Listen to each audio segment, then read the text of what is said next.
Meenakshi Faculty of Yoga Science and Therapy, BSc and MSc Yoga. Apply now. ஏன்னா அவர் பலமுறை சொல்லியிருக்காரு, நான் முதல் ஒரு பத்திரிகையாளர், அது பிறகுதான் நான் ஒரு அரசியல் தலைவன் அப்படின்னு. எம்ஜிஆர் மாதிரியே இருக்காப்பா பார்த்தா, அப்படியே பேசுகிறாள். பிரபாகரனை பற்றி நான் ரொம்ப வருத்தத்தில் இருந்தோம் நாங்களாம், சில ஆட்கள், முக்கியமான ஆட்கள். ஏன்னா உண்மையாகவே ஒரு மனிதனா இல்லை ஒரு மெஷினா? எல்லாம் பஸ் ஓடுது இல்லை சாதாரணமாக தான் இருக்கீங்க. அப்படிலாம் என்ன அர்த்தம்னா, எனக்கு இவ்வளோ சம்பவம் நடந்திருக்கு. உடனே பிரபாகரனா சொல்லியிருக்காரு, அவங்கள முன்னாடி அப்படியே பண்டில் பண்ணி போட்டில் போட்டு கூட்டிகிட்டு வாங்க. அப்போ எல்லாமே கொஞ்சம் பயத்தில் தலைவர் வந்திருக்காங்க. உடனே பிரபாகரன் உடனே பயத்தில் இருந்தாங்க. ஆனால் இந்த அம்மா மட்டும், மதிவதனி மட்டும் கொஞ்சம் தெளிவாக, கொஞ்சம் ஸ்ட்ராங்காக, கொஞ்சம் போல்டாக, தைரியமாக கொஞ்சம் பேசினாங்க போல இருக்கு.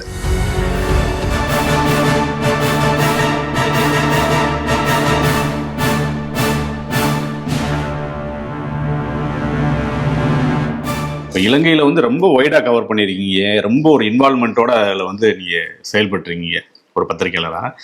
அதே நேரத்தில் தமிழ்நாடு பாலிடிக்ஸையும் நீங்கள் விட்டு கொடுக்காம இங்கேயும் ஒரு கவனத்தோடு இங்கே செயல்பட்டுருக்கீங்க. இங்கே தமிழ்நாட்டில் அலுவலர்கள் தலைவர்கள், முன்னாள் கருணாநிதி அவர்களாக இருக்கட்டும், ஜெயலலிதா அவர்களாக இருக்கட்டும், நேரடியாக நெருங்கி பழகிற பத்திரிகையாளர்களில் நீங்கள் ஒருத்தங்க. 2 பேரும் முதலமைச்சராக இருக்கிற காலகட்டத்திலே உங்களுடைய நெருக்கமான தோற்றப்படலாம் இருந்திருக்கு.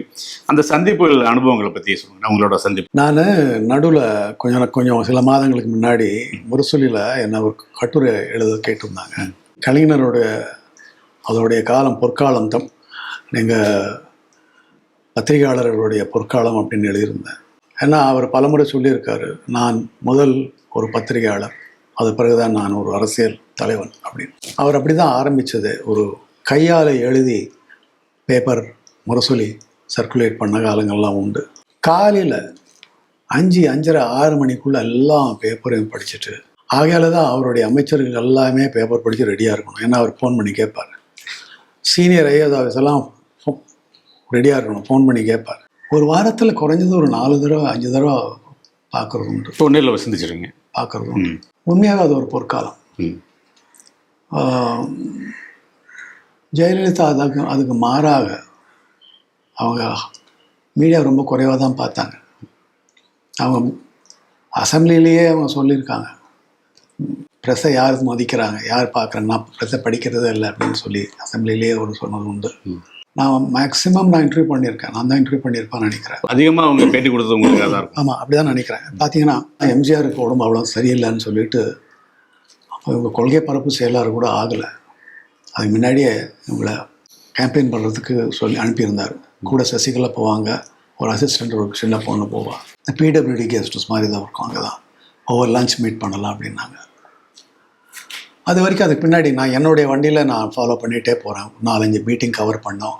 சாத்தனூர் டேம் போகும்போது கடைசியில் போய் இறங்கும்போது இவங்க முன்னாடி போகிறாங்க, சசிகலா பின்னாடி போகிறாங்க. நான் பின்னாடி போகிறேன் இந்த இன்டர்வியூவுக்கு. சடனாக அவங்க நின்று என் பக்கம் திரும்பி, so mister Singh, what you think, நீ என்ன நினைக்கிற அப்படின்னு. நான் டக்குன்னு எனக்கு வந்துடுச்சு மனசில். ஏன்னா உண்மையாக அது வரைக்கும் அதான் நினச்சிட்டு இருந்தேன். நான் இவங்களை கவர் பண்ணிகிட்டு இருந்தேன் இல்லையா, 4-5 கிராமம் பார்த்தேனே, எல்லாமே அப்படி தான். எம்ஜிஆர் மாதிரியே இருக்காப்பா பார்த்தா, நம்ம அப்படியே பேசுகிறாள், நல்லா இருக்குல்ல, நல்லா பேசுகிறாங்க, அப்படியே சிவப்பாக இருக்கிறாங்க பார். அதான் சொல்கிறீங்க. நான் என்ன பண்ணேன், இல்லை அப்படி சொல்லலை. நான் என்ன சொன்னேன், த சிஎம் இன் த மேக்கிங் அப்படின்னு, முதல்வருக்கு தயாராகிறீங்க அப்படின்ற மாதிரி சொல்லிட்டேன். த சிஎம் இந்த மேக்கிங்னா கலகலான சிரித்தாங்க. சசி பாத்தியா என்ன சொல்கிறாரு அப்படின்னு போய் அதான் முதல் சந்திப்பு. அது பிறகு இந்த எம்ஜிஆர் இறந்த பிறகு இங்கே சம்பவம் நடந்தது ராஜாஜி ஹாலில் படிக்கட்டில். அது பிறகு என்னென்னா அவங்கள வீட்டில் சந்தித்தது நான் தான் ஃபஸ்ட்டு. என்னை காலால் பூட்டால் மிதித்தாங்க, என்னை கிள்ளுனாங்க பின்னாடி எல்லாம் சொல்லி முதல் பக்கத்தில் பெருசாக போட்டது. உங்களுக்கு தனியாக பேட்டி கொடுக்குறாங்க, பேட்டி கொடுத்து உங்களுக்கு தனியாக உங்களை மட்டும் சொல்கிறாங்க. ஆமாம் ஆமாம். அது பிறகு இது தேவகி ஹாஸ்பிட்டலில் நான் தான் ஃபஸ்ட்டு பார்த்தேன். இந்த அசம்பிளி சம்பவம் நடந்த போது தேவகி ஹாஸ்பிட்டலில் போய் அட்மிட் ஆனாங்க, படுத்தாங்க, இதெல்லாம் விரிச்சு போட்டு. அப்போது KKSSR திருநாவரசெல்லாம் இருக்காங்க, சீனியர்ஸ் எல்லாம் இருக்காங்க, கத்துறாங்க. எல்லாம் பஸ் ஓடுது இல்லை இல்லை சாதாரணமாக தான் இருக்கீங்க. அப்படிலாம் என்ன அர்த்தம்னா, எனக்கு இவ்வளோ சம்பவம் நடந்திருக்கு, எப்படி சாதாரண நிலைமை எப்படி இருக்க முடியுன்ற கேள்வி கேட்ட மாதிரி இருந்தது. அது பிறகு இந்த பஸ் எரிக்கப்பட்ட சம்பவம் எனக்கு ஞாபகம் வந்து அப்போ தான் நினச்சி பார்த்தேன். எந்த ஒரு அந்த அம்மா சொன்னது, கத்தினது, கோச்சிக்கிட்டது தான் இந்த உணர்வுக்கு, இந்த ஒரு தூண்டுதலாக மாறிச்சு அப்படின்னு கூட நான் ரொம்ப வருத்தப்பட்டேன். என்னுடைய நண்பர் ஒருத்தர் ஜேர்னலிஸ்ட் காலனியில் தான் வாக்கிங் போகும்போது சொல்லுவார். அவர் மோஸ்ட்லி சினிமா ரிப்போர்ட்டராக இருந்தார். கவர் பண்ணும்போது பின்னாடி அவர் இம்பாலா காரில் போவாராம். பின்னாடி இந்த மீடியா கார் போகும். கொஞ்சம் தூரம் போன உடனே, அதாவது ஒரு ஒரு ஒரு ஒரு கிராமத்துக்கும் இன்னொரு கிராமத்துக்கும் நடுவில், கிராமத்தில் மீட் பண்ணும்போது இவங்க கவர் பண்ணும்போது பார்த்தா மக்கள் அப்படி வியப்பாக பார்ப்பாங்க, கேட்பாங்க. தக்காளி மாதிரி இருக்கார், பார்த்தா என்ன அழகாக இருக்கார் அப்படின்னு சொல்லி ரசிப்பாங்களாம். ஒரு கிராமத்துலேருந்து ஓடி வராங்களாம் மக்கள். இதுதான் ஸ்பெஷாலிட்டி ஆஃப் எம்ஜிஆர். ஒரு கிராமத்தை விட்டுட்டு அடுத்த கிராமம் போகிற வரைக்கும் மிந்தி இந்த கிராமத்து மக்கள் ஓடி வருவாங்களாம் பின்னாடியே. ஸோ ஒரு கூட்டம் வருது, அதில் மோஸ்ட்டாக இதே பெண்களாம். அவங்க ஐயா தலைவருங்க இவங்க சிரிச்சிக்கிட்ட சொன்னாங்க, அதை போது பாரு, ரெட் லைட் அது எரிது பாரு, டெயில் லைட் அது இம்பாலா கார் போயிட்டாரு. இல்லை இந்த பக்கம் போன மாதிரி சொன்னாங்களே, போனார்மா. அங்கே போயிட்டு அந்த ஈரமாக இருந்த மண்ணை எடுத்துகிட்டு போனாங்க. இதை அவர் சொல்லும் போது எனக்கு வியப்பாக, நம்ப முடியாத மாதிரி இருந்தது. அந்த அளவுக்கு அவங்க ஒரு மேட் ஆஃப்டர் எம்ஜிஆர். அது வந்து நடந்தது ஏதாவது ஒரு கிராமத்தில் நடந்திருக்கலாம், ஏதாவது ஒரு பொம்பளை பண்ணியிருக்கலாம், தெரியாது. பாலசிங்கம் கல்பக்காவுடைய இந்த லஞ்சில், ஒன் ஆஃப் தி லஞ்சஸ், அங்கே ஒரு நாள் கொஞ்சம் சந்தோஷமாக கண்பட்டார்.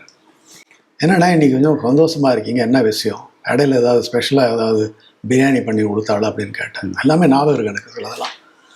அவர் சொன்னார், இல்லை பிரபாகரனை பற்றி நான் ரொம்ப வருத்தத்தில் இருந்தோம் நாங்களாம், சில ஆட்கள், முக்கியமான ஆட்கள். ஏன்னா உண்மையாகவே ஒரு மனிதனா இல்லை ஒரு மெஷினா, ஒரு கில்லிங் மெஷினா, சுட்டு அது மட்டும்தான் தெரியுமா அவனுக்கு. ஆனால் இப்போது அவன் மனிதன் தான் புரிஞ்சுக்கிட்டோம். அந்த உணர்வு எங்களை சந்தோஷப்படுத்துது. என்ன என்னாச்சு, அவன் காதலில் இருக்கிறான், கல்யாணம் கட்ட போகிறான். அப்படியா, சந்தோஷம் அப்படின்னு.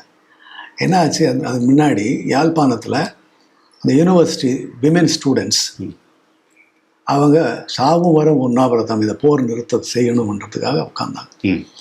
அது சில நாள் போச்சு, அவங்க வீக் ஆகிட்டாங்க. பல தலைவர்கள், இயக்க தலைவர்கள் எல்லாம் அறிக்கைகளை கொடுத்தாங்க, அவங்கள அப்பீல் பண்ணாங்க, நீங்கள் விட்டுடுங்கன்னு விடமாட்டேங்க. கிட்டு கூட போய் கேட்டார், விடமாட்டேன். உடனே பிரபாகரன் என்ன சொல்லியிருக்காரு, அவங்கள முன்னாடி அப்படி பண்டில் பண்ணி போட்டில் போட்டு நீங்கள் கூட்டிகிட்டு வாங்க அப்படின்னு இங்கே ஒரு ஹாஸ்பிட்டலில், தெரிஞ்ச ஹாஸ்பிட்டலில் அட்மிட் பண்ணி ட்ரிப் ஏற்றி அப்போ இவர் பார்க்க போயிருக்கார். அப்போ எல்லாமே கொஞ்சம் பயத்தில், தலைவர் வந்திருக்கான உடனே பிரபாகரன் உடனே பயத்தில் இருந்தாங்க. ஆனால் இந்த அம்மா மட்டும், மதிவதனி மட்டும் கொஞ்சம் தெளிவாக, கொஞ்சம் ஸ்ட்ராங்காக, கொஞ்சம் போல்டாக, தைரியமாக கொஞ்சம் பேசினாங்க போல இருக்குது. அதெல்லாம் கொஞ்சம் அழகாக கூட இருப்பாங்க அவங்க, ரொம்ப ஃபேர் அண்ட் ஆல் தான். ஸோ அவருக்கு பிடிச்சி போச்சு. அது வரைக்கும் எல்டிடியில் லவ் பண்ணக்கூடாது, கல்யாணம் கட்டக்கூடாது. சில பொடியங்கன்னா கேடஸ் அந்த மாதிரி காணப்பட்டாங்க, சந்தேகப்பட்டாங்க அப்படின்னே கொல்லப்பட்டிருக்காங்க. யாரையும் வெளியே போன அனுப்புறது கிடையாது, தப்பு தான், அதெல்லாம் நடந்திருக்கு. ஆனால் இது நடந்த பிறகு, இந்த காதல் உண்டாக்கின பிறகு, அது பிறகு ஏக்கத்தில் இருக்கிற பெண்களே கட்டிக்கலான்ற ஒரு மாற்றத்தை கொண்டு வந்தாங்க. இதில் என்னன்னா, தலைவர்கள் யாரும் எல்லாமே எங்கள் வீட்டு வந்திருக்காங்க கேட்கறனால, மற்றவங்க ஆனால் பிரபாகரன் மட்டும் வரலன்னு சொன்னேன் இல்லையா. ஆனால் பிரபாகருடைய அப்பா வேலுப்பிள்ளை எங்கிட்ட வந்திருக்கார், வீட்டுக்கு வந்திருக்கார், சாப்பிட்ருக்கிறார். அதே மாதிரி பிரபாகரனுடைய பிரதர் இன்லா மாஸ்டர் அவர் வந்திருக்கிறார். பிறகு பிரபாகருடைய தாய் மாமன், அவர் பேரும் வேலுப்பிள்ளை. எங்கள் தெருவில் ரோடை கிராஸ் பண்ணால் அவருடைய வீடு கீழே. அவருடைய என்னென்னா அவருடைய மகன் மாதிரி தான் பார்த்துப்பார், மகன் அப்படின்னு தான் சொல்லுவார், பகவான் தான் சொல்லுவார். அவருடைய மனைவி இந்த மீன் பண்ணியிருந்தாங்கன்னா, அங்கேருந்து கணவாய் அப்படின்ற மீன் ஒன்று இருக்கும், அது ஸ்பெஷல் அவங்க தான் பண்ணுவாங்க, நம்மளாம் அவ்வளோ சாப்பிட மாட்டோம். அவங்க பண்ண ரொம்ப நல்லாயிருக்கும், எனக்கு பிடிக்கும் அப்படின்னு. அவங்க அங்கே ஜன்னல்லேருந்து கிச்சன் ஜன்னல்லேருந்து கத்துவாங்க, பகவான் கணவாய் அப்படின்னு கத்துவாங்க. அந்த மாதிரி அவங்க ஆக்சுவலாக கடைசியில் அவங்க போகணுன்ற முடிவு பண்ணி பேக் பண்ணும்போது நான் தான் அவங்கள பேக் பண்ணி அவங்களுக்கு ஃபுல்லாக போய் ஏர்போர்ட்டில் ஏற்றினதெல்லாம் நான் தான் பண்ணேன். அது வரைக்கும் இந்த வேலுப்பிள்ளையும் பிரபனுடைய அப்பா வேலுப்பிள்ளையும் 2 வைஃப்ஸும் மனைவிகளும் உண்டாதான் ஒரு வீட்டில் இருந்தாங்க.